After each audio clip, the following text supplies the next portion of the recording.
Hola, ¿cómo les va? Vamos a desarrollar el capítulo 3 del texto de Juan Carlos Tedesco, Educación, Mercado y Ciudadanía.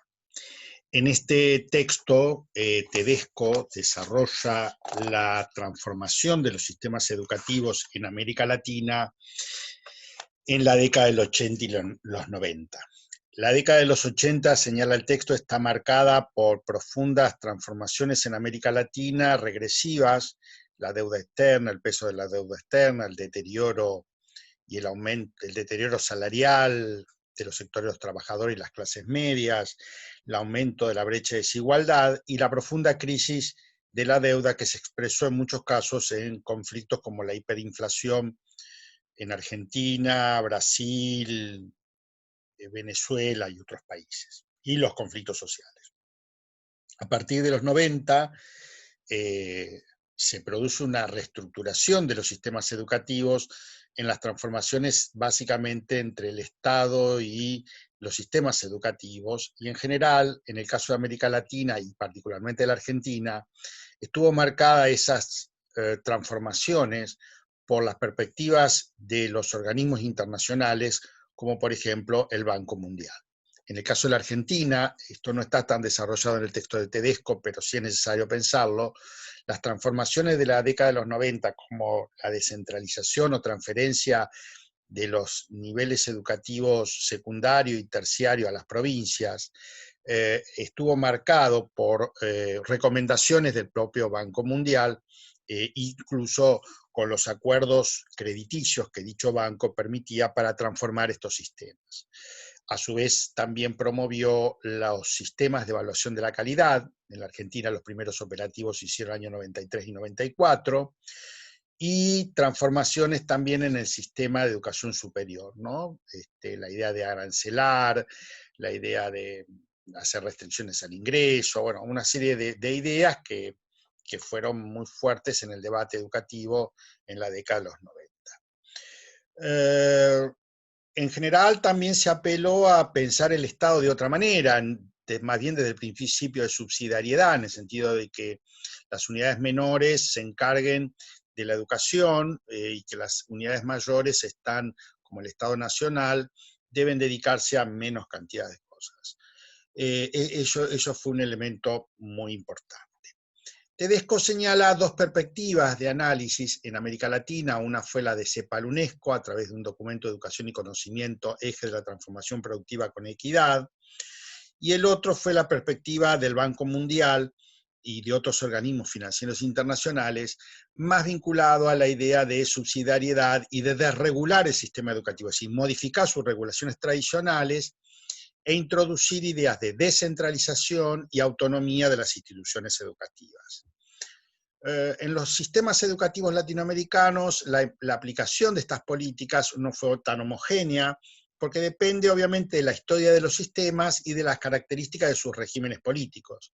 Así, por ejemplo, una cosa es ver Chile, que sale del gobierno de Pinochet y va hacia otro lugar, y las alianzas y el sistema fue muy particular. A Uruguay, por ejemplo, donde hubo mayor estabilidad en las políticas públicas, no se aplicó ni la oferta a la demás, no se aplicó determinadas políticas que podríamos discutir. Y en el caso de la Argentina estuvo marcado por el contexto de la hiperinflación, el problema de financiamiento, el deterioro de los salarios de los empleados públicos, pero de la población en general, y la transferencia de los sistemas educativos a las provincias por la ley 24.000,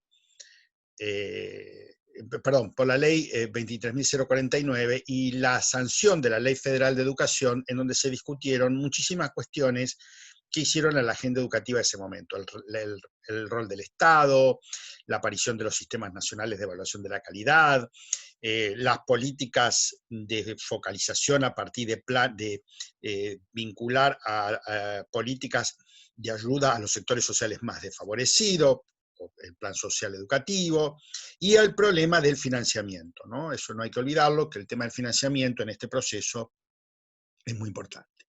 Pero desde el punto de vista estructural, Tedesco señala en este texto algo muy importante, es que la equidad y la desigualdad social, los problemas del aumento de la desocupación, el aumento de la tasa de pobreza y de indigencia, y las transformaciones de los patrones productivos en América Latina generaron fuertes desigualdades y fuertes problemas, con lo cual muchas de estas propuestas fueron más que problemáticas para aplicar.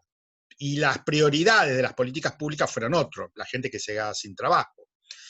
Y a su vez existía una idea de que el proceso de globalización, transformación económica, la sociedad del conocimiento, iba a ser un proceso de avanzada y que iba a generar mejores inversiones o los beneficios de ese desarrollo era posible para todo el mundo a través de lo que se llamaba efecto derrame. Esto no fue así, sino que por el contrario aumentaron las desigualdades a niveles escandalosos o los sectores que quedaron en la informalidad, sin protección del Estado, con servicios públicos de muy mala calidad, etcétera, etcétera. A pesar de eso, el sistema educativo se siguió expandiendo. Claro, ahí habría que ver si esa expansión fue desigual, esa expansión fue segmentada, es decir, una cosa es la expansión de los servicios educativos a los sectores sociales desfavorecidos y otra cosa los sectores sociales más favorecidos, y que lo que terminas generando es un sistema mucho más desigual. La década de los 90, a su vez, introdujo algunas ideas, como la idea de subsidiar la demanda y no la oferta. ¿Qué significa esto? Bueno, básicamente que el subsidio a la demanda es poder darle a los usuarios, a los potenciales clientes o las familias, el financiamiento para que la vayan a comprar al mercado, a las instituciones que creen más conveniente. De manera tal que las instituciones deben captar ese financiamiento. Con lo cual, esa competencia en instituciones por captar ese financiamiento, lo que va a lograr son mejores resultados educativos y lo que va a lograr que las instituciones innoven para mejorar la calidad. Estas propuestas circularon muy fuertemente, no todas fueron aplicadas a rajatabla, pero esta idea estuvo dando vuelta y sigue dando vuelta en las políticas públicas en América Latina. Entonces lo que aparece acá es que, por un lado, hay tres ejes básicos que señala Tedesco en su texto, que es la descentralización en los países que tradicionalmente habían sido centrales, como en la Argentina, se envía las escuelas a las provincias, sobre todo secundarias y las terciarias, ¿no? El Instituto de Formación Docente, en el caso nuestro.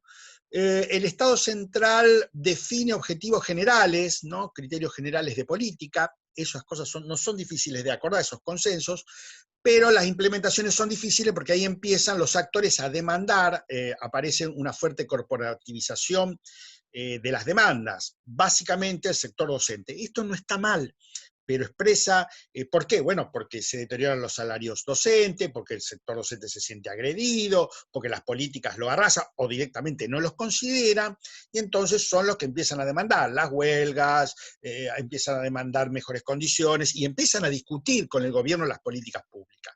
Claro, hay actores que toman la predominancia, pero hay actores que no aparecen tan fuertemente, ya sea porque no quieren aparecer o aparecen de otra manera o porque no son considerados como los sectores socialmente desfavorecidos. ¿Por qué? Porque no tienen capacidad de organización y a veces ni siquiera capacidad de demandar, o su demanda de esos sectores más desfavorecidos estuvo vinculado a otros procesos de acción social, como el caso de los grupos piqueteros, o los grupos de sectores que quedaron desprotegidos, o los sectores que quedaron sin trabajo, ¿no? Los obreros y obreras desocupadas. Bueno, esto complejiza mucho la mirada.